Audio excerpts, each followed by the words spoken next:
lagi kita boleh buat dalam untuk kebajikan rakyat lah, untuk sektor ini juga.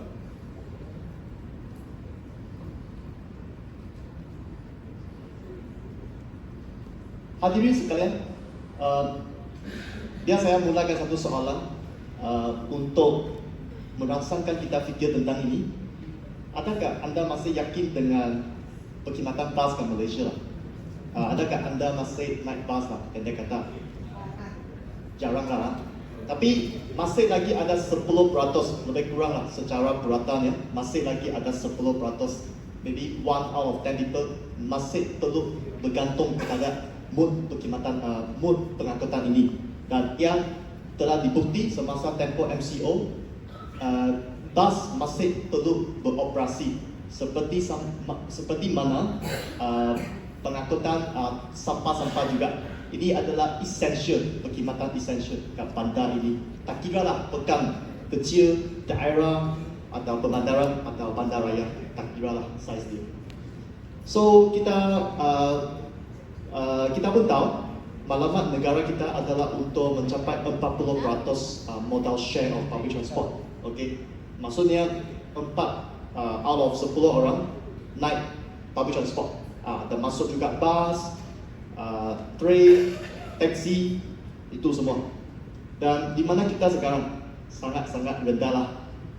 Kalau kat big city lebih kurang 20%, tapi kat bandar yang lebih kecil lagi pekan just 10%.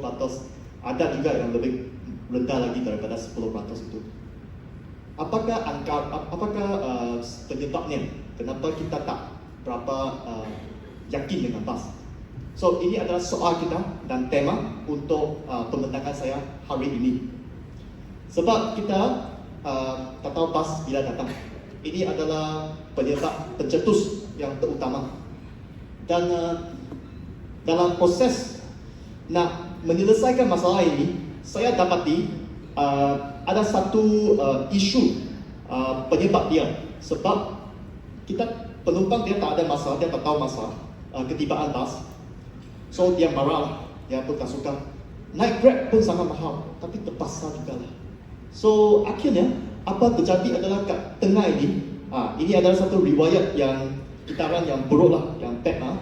So dia affect operator punya staff, supervisor. Anda kata dia tak tahu ada pegawai kerajaan yang ada menyediakan perkhidmatan bas, dia tak berdaya untuk menyelesaikan masalah ini atau tak cukup cepat untuk menyelesaikan aduan kan. Dan ini juga bila staff tak tahu, dia maybe not on the ground, dia tak boleh mengawal driver pemandu kat bawah. Pemandu pun rasa kerja dia tak bermakna, tak bernilai. Ada juga yang demotivated, tak bersemangat untuk bekerja. Ada juga sebab gaji pun rendah. Kita pun faham. So akhirnya ini menyebabkan lagi perkhidmatan jatuh. Oleh itu kita nampak banyak bas hantu, iaitu bas yang tak bawa orang tapi masih lagi perlu beroperasi. Agak banyak such situation lah kan. So kita nampak juga. Dan akhirnya apa berlaku? Kos operasi jadi tinggi. Untuk handle ini, untuk menangani ini, mereka terpaksa mengurangkan service level, service frequency. So jadilah lagi rakyat lagi marah. Ini situasi bas, reality dia. Kita sementara ini kita tak dapat pengendali bas tak dapat menarik orang baru, penumpang baru. Dan pada masa yang sama mereka hilang pula ini captive market, penumpang yang sedia ada. Semua naik Grab, mahal ya. Beli motor, ada panggil pekan-pekan kecilnya, beli kereta, beli motor, itu situasi dia lah. Tapi masih ada juga orang yang terpaksa bergantung sebab kita memang ada masyarakat B40 juga.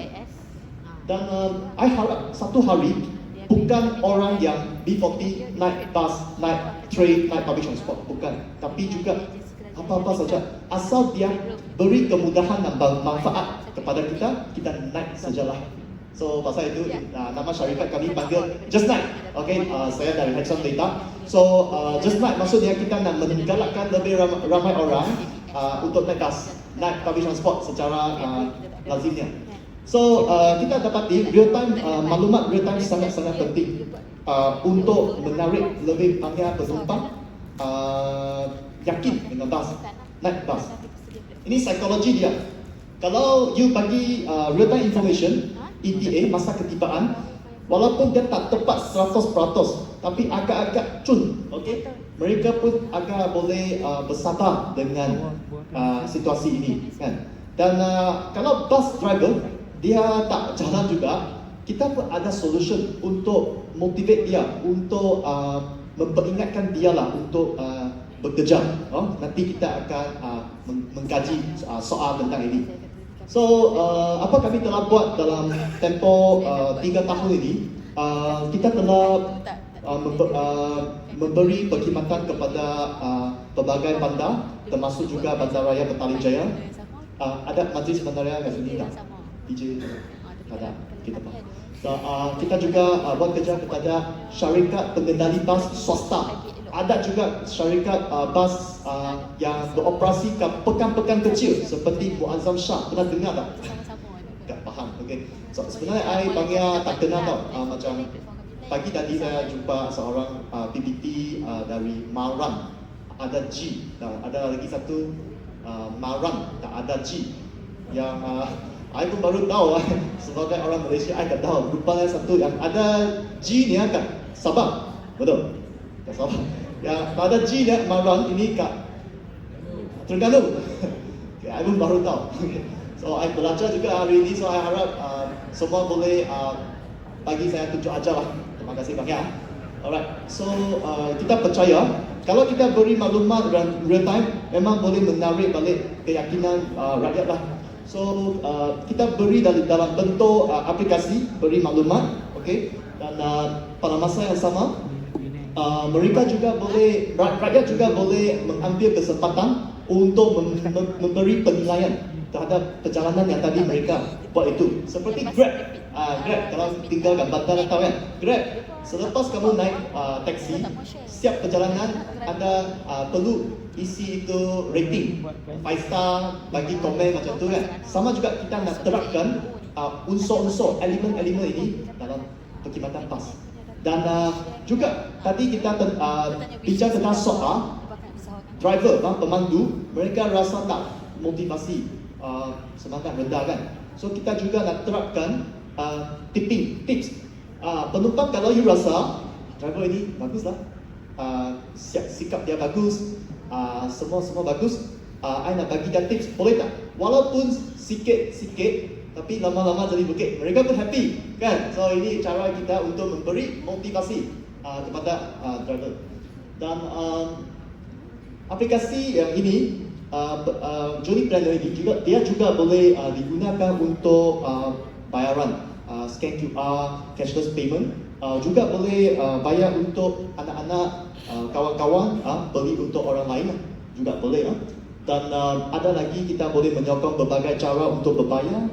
Sebab kita faham kat pekan, tempat-tempat yang lebih kecil seperti Lenggong, kita buat satu bas operasi kat Lenggong. Kita buat perkhidmatan pendigitalan bas kat Lenggong, kat Perak. Orang situ mereka tak berapa bagus lah dengan teknologi. Ada jurang digital seperti dikatakan oleh Dato' Bandar Ipoh semalam kan. So kita juga boleh berikat, okay? Dan semua ini dia juga memberi peluang lah bagi bandar-bandar untuk menawarkan package atau plan kepada penumpang, P40 ke atau warga emas ke, semua juga boleh. Sebab anda berpeluang untuk menetapkan tambang itu. So kita juga bagi pelbagai jenis laporan, seperti tadi Dr. Fazri cakap, dashboard, sekadar dashboard tak bermakna, tapi kita kena buat perubahan, barulah ada maknanya kita adakan dashboard. So kita ada pelbagai laporan, dan salah satunya adalah kita juga integrate dengan APAD di bawah Ministry of Transport. Ini adalah untuk mempercepatkan proses pembayaran tuntutan subsidi. kalau ada syarikat-syarikat atau pengendali bas yang meliputi kawasan yang social road laluan sosial yang tak berapa banyak penumpang, tampang dia tak boleh support kos operasi, maka kerajaan federal bagilah subsidi. Dan untuk bagi subsidi, dia kena ada satu laporan yang terperinci. Kita juga menolong syarikat bas untuk adakanlah benda ini. Dan kita juga integrate dengan klien kita PJ Smart Center, juga AI Chapel kita juga ada untuk attract orang muda untuk naik bas. Sebab orang muda suka social messaging kan. So cara inilah kita pakai. So next adalah kita juga memudahkan kerja pemandu.